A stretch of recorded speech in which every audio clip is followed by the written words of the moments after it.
Welcome to Eye on the Illini. This is Illini guy Mike Cagley, and we're here with a fellow Illini guy, Brad Sturdy. Folks, we'll hope my internet streams well. Down here in Texas, we are being hit with our second night of tornado watches and warnings. It's a little bit freaky here. We're going to talk today a little bit about how high school basketball recruiting is taking the spotlight. We were trying to keep up with various guys that the Illini coaches were looking at. But Brad, I want to talk to a conversation with you, get your opinion. But I had the benefit of watching several five stars over at EYBL in Memphis.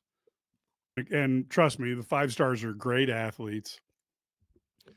But when you think about what you can get from a portal transfer who's been got a couple years of college experience, weightlifting, college coaching, it is easy for me to see why coaches, especially programs like Illinois that have big time NIL budgets, it's easy to see why you focus more on the guys you think can be one and dones or darn close, because you're looking at transfers that can come in and be Terrence Shannon Jr. And that's just not fair to ask of a high school kid. Oh, no question. I completely agree. The five-star kids can come in and make that immediate impact. We saw that this year, Kasparas Jakachonis, and you saw Will Riley come in. But even Will had struggles at times, and so did Kasparas. So then instead you bring in a fifth-year guy like Marcus Damas the year before, who didn't even, wasn't on the radar of a Big Ten school coming out of high school, but he has 4 years of weight training, played in college game, knows the game, and now he's ready to play. So I think that's really hard to recruit high school kids unless they're willing to come in and play a small role and develop. That's really what they are, unless they're a five-star kid, say. But if they're top 100 kids, there's some kids out there I love this weekend, but I'm like, are you going to be an impact guy from day one? Maybe. And some of them aren't. They're just not. Right. It's just reality. So it's very intriguing. You can see why people are so enamored with the portal, coaches are. Yeah, and you can get better quickly, and you know what you're getting. And even with a five star, we can all list off five stars who weren't that good. Yeah. Yeah, and you think you're getting like all that in the bag of donuts, and you get the bag. And that's so to me, I can see where it's almost like the way the transfer portal is won, it's almost been like it's almost disconnected the high school basketball recruiting game to where the coaches they look at a very select few and then wait around to see who's going to get better and need to go to a better program. Yep. And that's the thing. Like, I had one, and it was an Illinois coach. I actually talking to our coach, and he said, yeah, we'll recruit him out of the portal. We're not going to recruit him out of high school. We'll recruit him a little bit, but we don't really want him yet. We want him after he transfers. Yeah, yeah, and I can totally see that. And folks, you go out there, you see some incredible stuff, but you also see a kid, and you're like, okay, you think this guy's going to go play against a Trey White, for example, who comes with multiple years of college experience, and you're gonna expect this kid to play better than him. And I just think that is, except in extreme cases, you're probably better off if you can use the portal wisely. And again, the other thing is, like you said, is figure out what kids have talent and patience, which I don't think is an easy thing to do. No, it's not. There aren't many of those. Everybody wants their thing. It'll be interesting to see what happens with this 2026 class, because I think it's going to be a little bit different. I think obviously you're limiting a lot of the fifth years as we move forward. Guys only have 4 years, except for JUCO guys. So who knows? Maybe we'll still get some of those, or lower level guys like Rickhouse, for example, at Illinois, getting another year. But we're going to move away from that more. We're going to move into maybe a little bit more high school recruiting, like where we're taking, instead of taking two guys, maybe we're taking 3 or 4 guys every year. And then you're still going to go to the portal. But I don't think and then this kind of revenue sharing thing, how's that going to play out? We're not quite sure. But regardless, I think it is going to change. They're going to try and take more kids in 2026 from the high school ranks than they have the past couple of years, which is going to be intriguing to watch. So you obviously, with your sources, had a pretty good idea of some of the players that Illinois is at least interested in kicking the tires on a little bit. Why don't we go through what we saw and maybe some thoughts on what's out there? Yeah, so Adidas event was in Council Bluffs. I got to watch a lot of games here, watch all these guys play. It was fun. It was really it was fun to watch some highly competitive games and in a couple of these situations. But anyway, you get to see a lot of the kids are 5-star kids, so that's obviously they're good. There's a kid, there's a big kid who's not a 5-star though, who really intrigued me from Iowa United prep school in Iowa, and he's from Canada. Arafan Diane, 2026, big man, about 6'11", 280. And if you don't look at him and say, "Oh my gosh, Kofi Coburn is here," then I don't know what to tell you. No, but it is that kind of guy. He's that size. Some people are saying he's 7'1" now, and he might be. I don't know. It's hard. That's bigger than me, so I can't tell. But anyway, so 6'11", 280. But what I really like about him, he's got a really good feel for the game. They throw it in the post, pass it, cutters, kickouts, whatever it is. And there's some things he could get stronger with his hands. He could move a little better laterally and things like that. But he's 7 foot. But he's got a nice stroke from the line. He's shooting like 68% from the line. And he hit 3 out of 4 from deep on Saturday. Well, he didn't take many, but when you just let him stand there and shoot it, he can knock it down. So he's shooting over 70% because most of his shots are right around the rim. But really impressive kid just to watch him eat space and be inside. So, and I think the one thing we've seen in college basketball is different than the NBA. Although you've seen the NBA kind of, we're moving towards, we have big guys now, right? If they can stretch the floor, they like the big guys. But I think college size really does matter. And teams have a big guy. They have guys who can contest shots, who can rebound and do things. And I think we've seen that a lot. Obviously, UConn did pretty well with their big guy 2 years in a row. But so I think that he's a guy who could come in, and I think he's a multi-year guy in college, but really impressed me a lot. And he's only ranked, some people have him barely inside the top 100, and he's better than that. So that was my first guy that kind of stood out for me. Yeah, and big guys are unique. We saw down in Kofi's program, the Wrens, there's a guy, Javon Webb, who I don't think he's any taller than 6'8". He doesn't score much, has 6-8 points a game, but defensively is a monster. And it was interesting to watch how he could actually control the pace of a game. He played against Mengo and the PSA team the Cardinals. And this guy had 7 block shots, had multiple rebounds. I don't know that he's going to be big enough to have impact in college, but it was interesting to watch how a big man, when he was in the game, nobody could score on the inside. And then when he went out, all of a sudden it was layup line. So it is interesting that I think coaches are starting to see that you definitely have to have a big man who can protect the rim. And I think Illinois got a couple this year, but it'd be nice to see them continue that down the line. Yeah, I love guys like that who just impact the game on both ends. Yep. So it's always fun. The other thing we always talk about how you win in the big is guard play. I saw some great guards this weekend. One guy was, I tell you what, one of my favorite guards of the whole weekend. And I don't think Illinois has a shot. I know they're trying to recruit him. He's a 5-star kid. You know how 5-star kids, I've talked about this. I wrote about this before, Mike. I talked about high school play hard and college play hard and the different levels. Like the guys who play hard. One thing I'll say is, like, Illinois had a couple guys. I felt like Ty Rogers and Morez Johnson were 2 guys who played harder than everybody else on the circuit. Yep. Maybe didn't have as much skill. But imagine if you had a 6'5" guard who had high skill levels and he played like that, and you'd have Caleb Holt. Kid out of the South. He's got all the SEC schools. Illinois obviously would love to have him. He was fantastic to watch because he got after it defensively. He tacked the glass. He just had a high motor. I love those guys. This is so much fun to watch. But a couple of guards in Illinois, I think, has put in a lot of time on, or Taylon Kinney, goes by Tay Kinney from Wildcat Select. Now, Kentucky's all over him. Everybody's all over him. He's like a 6'3" point guard. He was fantastic. He has ability, almost had a little bit of a, going back for old Illini fans. Remember, Bruce Douglas could just get in the paint and find a way to hit that mid-range jumper. And it was really impressive to watch him do that, where he could just back guys down. He could play booty ball. He had the quickness. He hasn't shot as well on the circuit on the Adidas circuit, but he just plays really well. He can get in the paint. He can pass. He can kick it out. He can hit cutters. but he can just back you down or take you off the dribble and score at the rim, use his physicality. So he was really good for Wildcat Select. He played against a guy named Darius Bivens, who played for Washington Warriors, and that was a great matchup. Kenny hits an and one down the stretch to give them a 1 point lead, and then Bivens comes down and hits this circus scoop shot and makes it. It was like to win the game. It was like, wow. It just sometimes you just tip your cap. Another guy from New Heights was that I thought was from an athletic standpoint was just one of those guys. It reminded me athletically of like Draven Gibbs Lawhorn.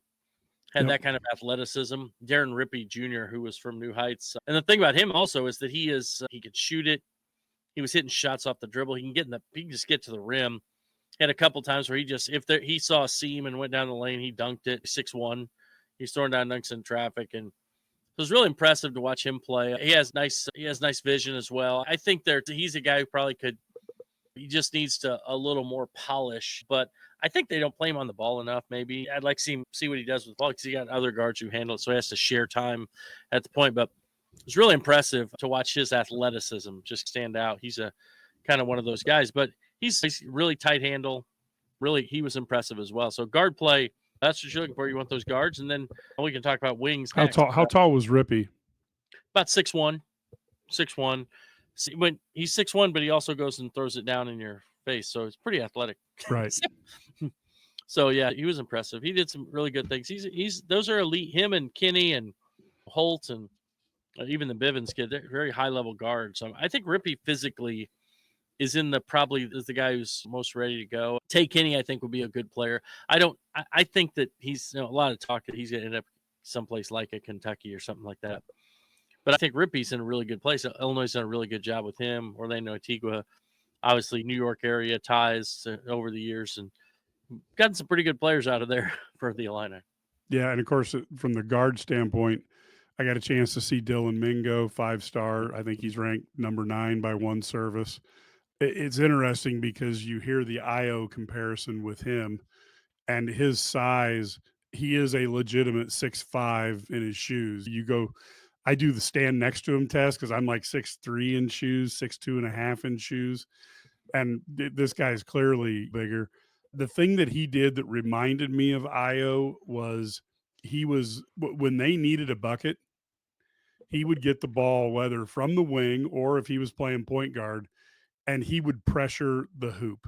And what I thought he did that was really interesting to me was he was willing, when the defense collapsed on him, he was willing to hit the open man on the jumper, not go up and try to get fouled or force the action because he was just wanting to get a shot off.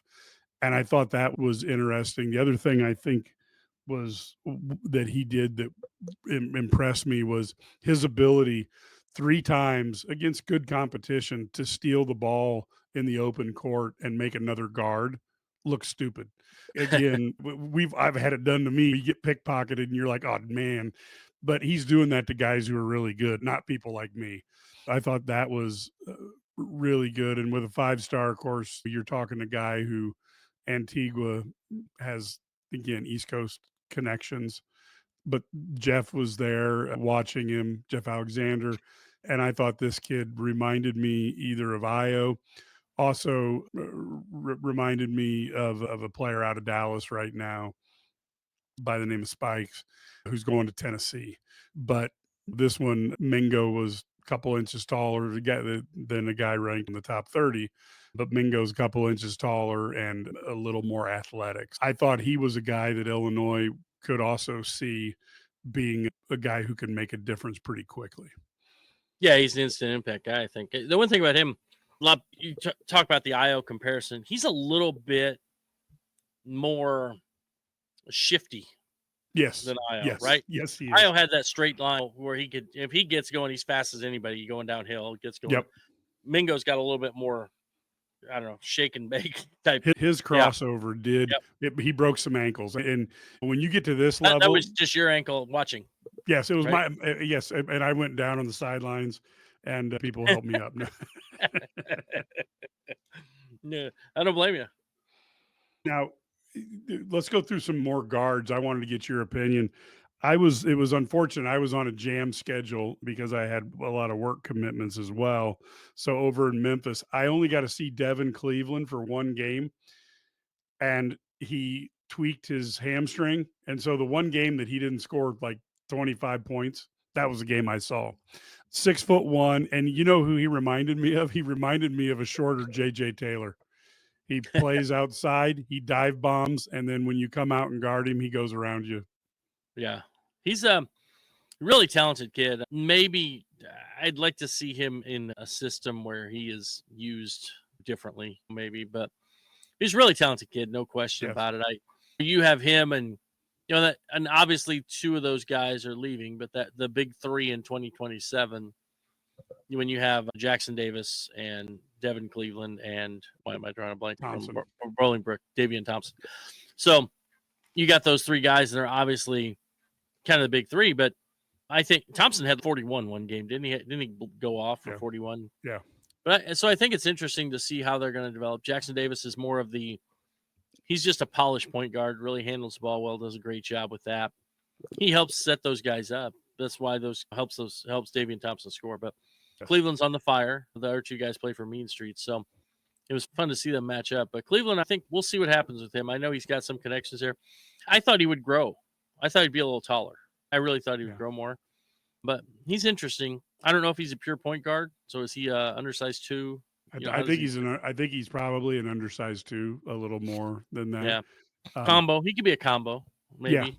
Yeah. The guy I wanted to get your feedback on because I was really impressed by him, but I just don't know at 6'5" where you play him. He is thin. Lincoln Williams, man, can he shoot? He has a stroke and he takes good shots. He and Mingo were two of the better players I saw. Thompson's another one. But boy, Williams was impressive. I thought, now the thing is, because he was playing a little lower, wasn't playing EYBL ball, he's not quite against as good a competition. But man, he did a great job of his outside shot is smooth as butter. And he was excellent at reading the defense and then getting behind him for various layup attempts. And then he was good at seeing the court for his teammates as well. I was much more impressed by him than I thought I would be. He's also extremely athletic. Yeah, oh my gosh. He's a really athletic kid. So he's really worked hard on improving his jump shot. So I think that he's, with his athleticism, jump shot, 6'5", I think the potential's there. There's obviously a lot of talent. The question I have is, we talked about, as you mentioned, he's pretty thin, right? Yes. And so it's going to be an adjustment. So here's another example. You have kids, and we haven't talked about like a kid like Alex Constanza, who is playing in Wichita at the Puma event. In Illinois, spent time there. Obviously, Orlando Teague was over there too. So you have a kid like that versus a kid like Lincoln Williams. Constanza is probably going to be in college. If he's a 2026, he's probably going to be in college 1 year. And that's his plan, right? And so Williams, I don't think he's a one and done type guy. So if you can get two of those guys to come in, and Williams understanding I'm going to play behind him for a year.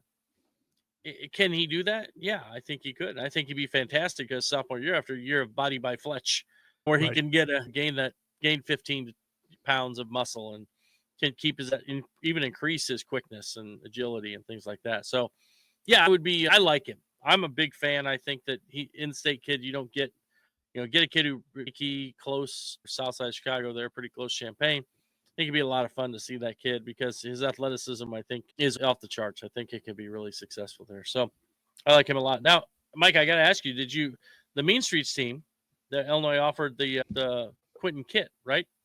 Over the weekend, wing from East Peoria, another downstate kid. We're starting to get some downstate basketball talent again. Let's go. Finally. Let's go. But no, Quentin Kitt's interesting. What did you think of him? I didn't put him in their category, but he's still young. But I didn't quite. Lincoln Williams just jumped off at you, and of course, Thompson he competes. He just competes, and so let's give Kit some time to go.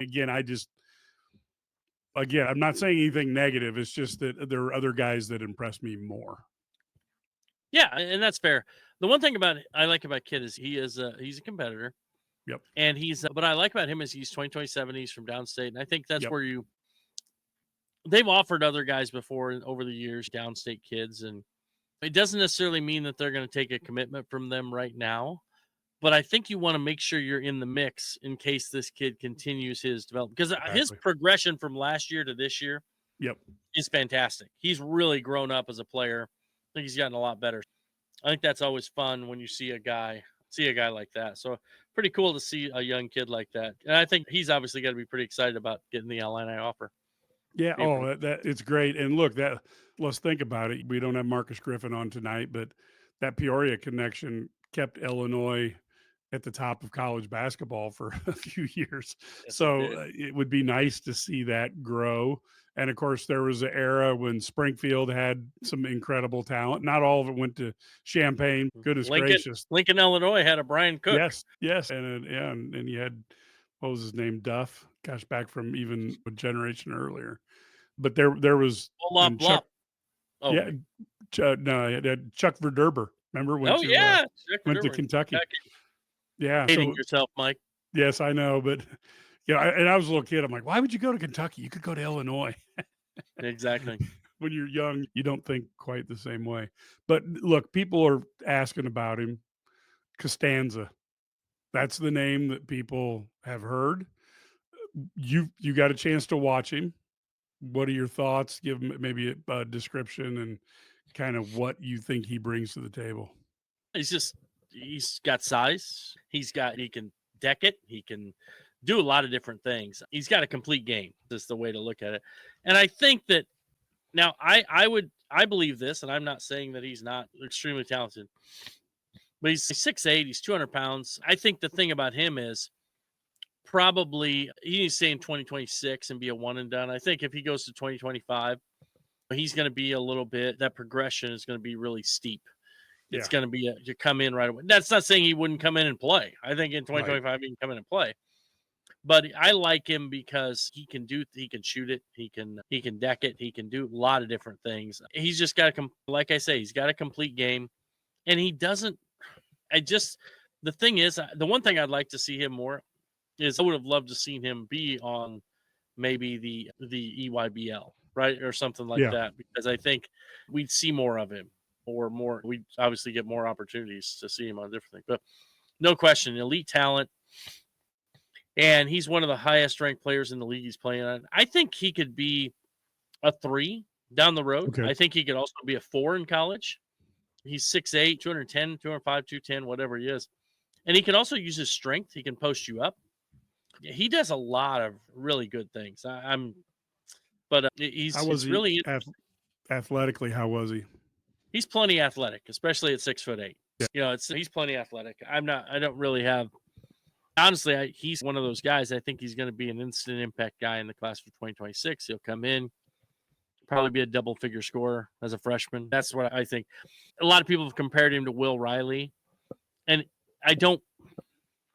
He's obviously a lot bigger than Will, thicker already. I think he weighs more than Will now, but he probably doesn't have the offensive game, the package that Will Riley has, because Will's just a bucket, and Costanza can really score. But it's different. It's not like he doesn't have all the things. I will say I did watch a guy, Adam, Umaduch or whatever his name is, the kid from out east, played with Wildcat Select. He had a couple of Will Riley moves. With Will had always, everybody thought he was traveling when he'd sweep that ball across. It was like a fake, and he faked both ways with the ball. It looked like he was fine. His feet weren't moving, but it looked like they were. He did the same move, and I was like, wow. That looks like Will Riley, but he's a kid from Wildcat Select. Really good shooter, scorer. I think he's scoring about 18 a game, shooting 55% from 3 over 2 weekends. So really impressive kid. Another kid he played with, Tay Kinney. I like him. He's lower ranked, but because he's rail thin, and he's 6'5", but he can shoot it. He can deck it. He's got some good. Needs to get stronger. That's the kind of player, if he's willing to come in and come off the bench for a year and then develop behind like a Costanza or something, then he could be really good too. Yeah, but I'm a big Costanza fan. I think if Illinois can get him in 2026, man, that's a big time addition. So hopefully they're able to do that. I think they're in a good position if he does stay in 26. Yeah, he's one of the guys that people really are excited by. I know his physical, eh, Will Riley was amazing, but you had an opportunity here for him.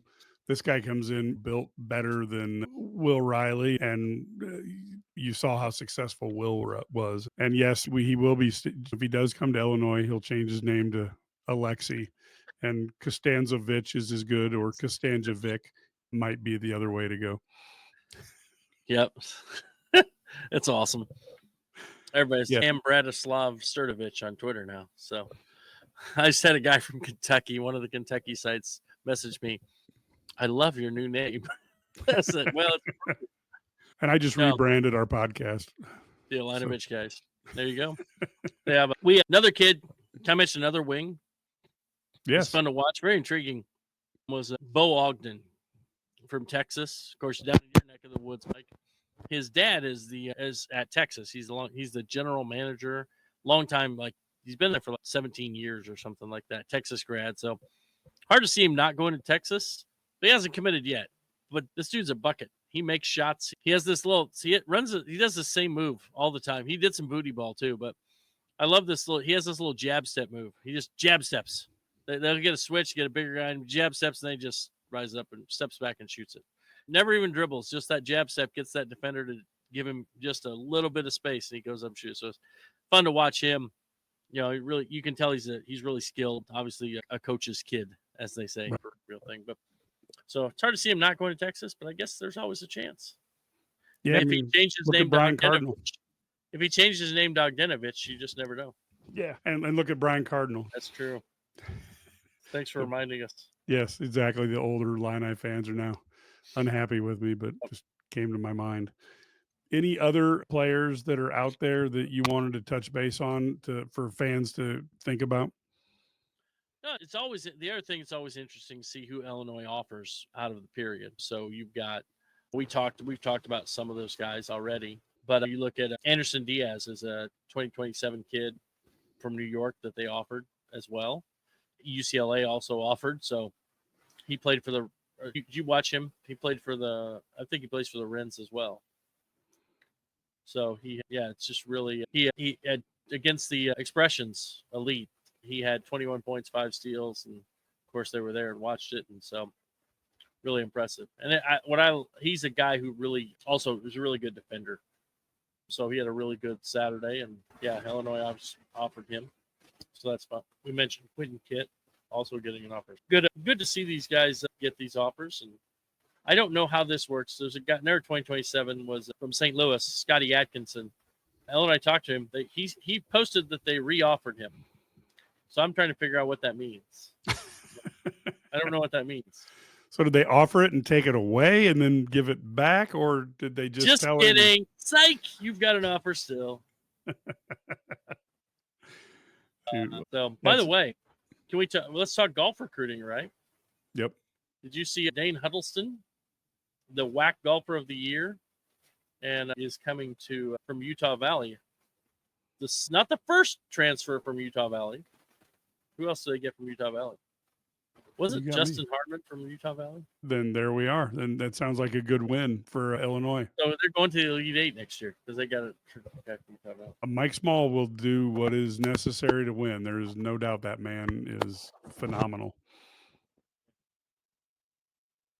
Yeah, so it's fun to it's been interesting to be back out of the circuit and have it matter.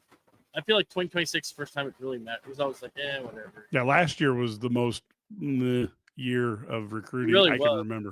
And even your mic went out, Brad. We're going silent, Brad, right now. What's going on here?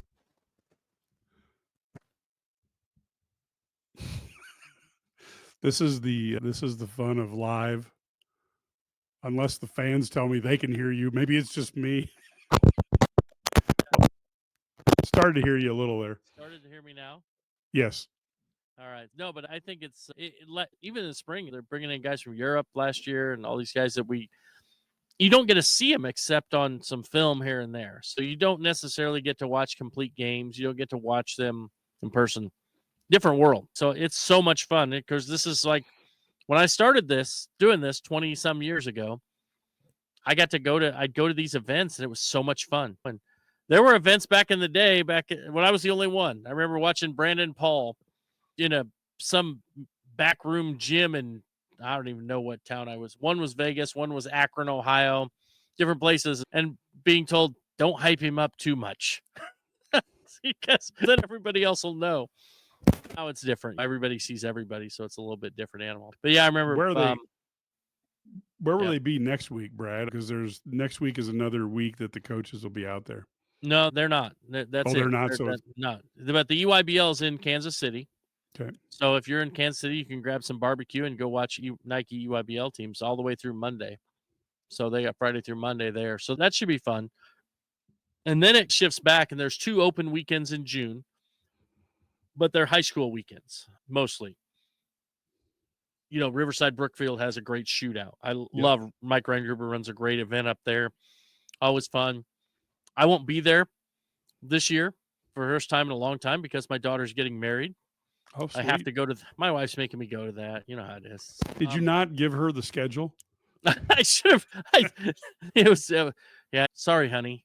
Can't be there. But no. But yeah. So there's that, and then there's the Section 7 event. Illinois will be out in Phoenix at Section 7. They love that event. And then there's a big DMV Live out East Coast. I think a lot of these guys will be there. They're recruiting now. So yeah, there's a lot of great events in June. Even some local, like I said, Riverside Brookfield's a great local event to go through. There's one in Rockford has one the following weekend, which is good. Has some good teams. So yeah, it's a lot of fun to see all these guys live. And then of course July becomes all the final weekends. They go out and they're going to be at the Peach Jam. They're going to have the Peach Jam's really wild this year because they got it's 2 weeks. They have their preliminary games, then you got to make the Peach Jam, and then you have the Peach Jam itself. So it's like a 10 or 11 day event. I can't remember exactly, but it's 10 or 11 days. And then Under Armour have theirs. I think they're in Chicago. And then you got Adidas and you got the Pro 16 Puma. So all kinds of stuff, man. And it's just like old school. It's just like back in the day. So it's a lot of fun. Yeah, I really missed the years that Dallas had a tournament in EYBL. They've lost their shine or something, but Memphis seems to have stolen that weekend. And yeah, I enjoyed driving that 30 minutes to the game versus 6 hours. Exactly. I used to go up to enjoy the game up in Waukegan or that area. Even Waukegan had an event too. In addition to this, we were enjoying the game that place up there.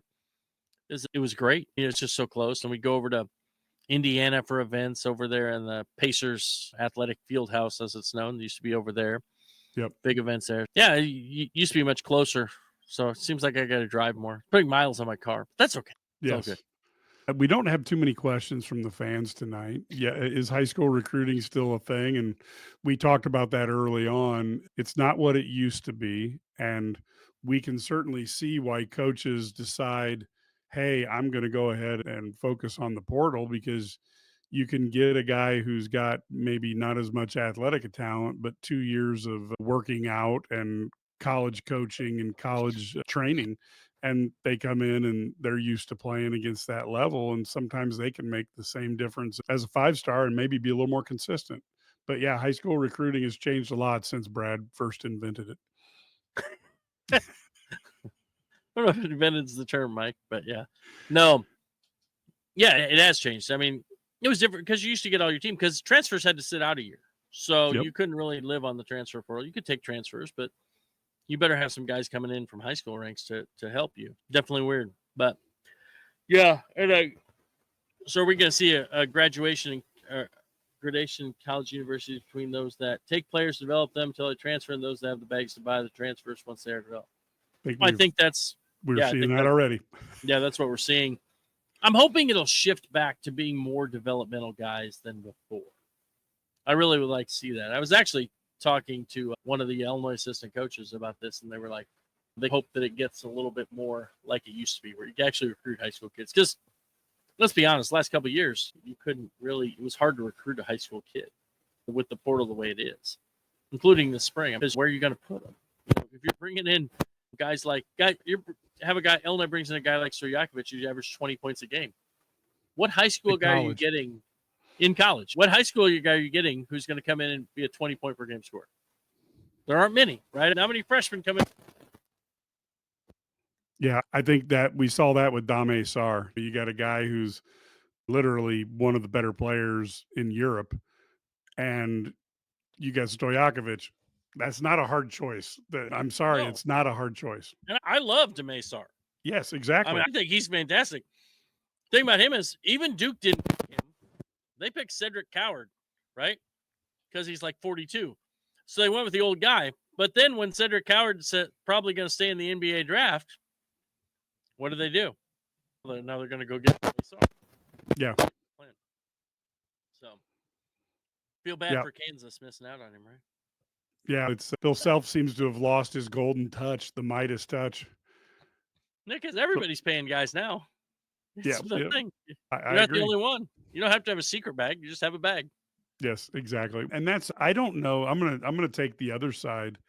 I don't know that it's ever gonna go back to the way it used to be, because if I'm a guy like Lincoln Williams, there's a couple paths I take. One is I can go to Illinois and I can say, okay, I'm going to try to really target my second year, or I can go to an ISU or a smaller school and then work my way up. And I just think that makes high school recruiting very different than what we've seen in the past, because like even look at the Illinois freshmen this year. Will the two studs be here next year? We don't know.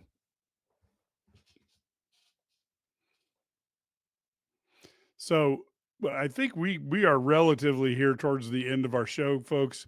We thank you for being here and listening to us. We just wanted to talk a little bit about what we saw this weekend. It was a lot of fun out there. I ran into some Illini fans and had an opportunity to see some of the coaches, and even Ty Rogers was there watching and supporting Mean Streets. So it was cool to see that. But if you're out and about, there's a chance that you could run into myself, Brad, or Ked out on the recruiting trail. If you see somebody in Illini, pardon me? Don't let that turn them away. Yeah, exactly. Don't let that turn you away, and come up and say hi. It's always fun. I got stopped by somebody who wanted to know what an Illini guy was, and we ended up talking for a while, and it was funny. And then we found some guy from Chicago who listens to the show. You have no idea who you're going to run into out there at those tournaments. It's a lot of fun. Brad, any final thoughts? Nope. Excited to see. Obviously, guys won't be on campus now, and they're out till June 10th, the 12th, somewhere in there, depending on who they are. Some of the Europeans may take it a week longer or something, but yeah, it should be fun to watch them when they get back on campus and get going. I'm going to start working on my golf game priorities. So. Yes, no, I totally understand that. And we're even thinking now, of course, you getting this recruiting going on, and then we've got the attention. We've got, of course, football coming around the corner. Oh my. This is exactly what it was like when it was in the 80s, when you had Mike White on one side of the street and Lou Henson on the other. And with Bielema and Underwood, I feel like we've got a duo that's probably just as competitive, if not more, than those two. This could be the 20s belong to the Illini guys. There you go. Very well. So, folks, we'll be back and talking about recruiting, talking about things that are going on with Illini sports. So just be watching for us. And of course, you can always go to IlliniGuys.com and subscribe, get on the message boards where there's constant talking back and forth. The Illini recruiting and sports talk never stops on that. Until next time, folks, go Illini.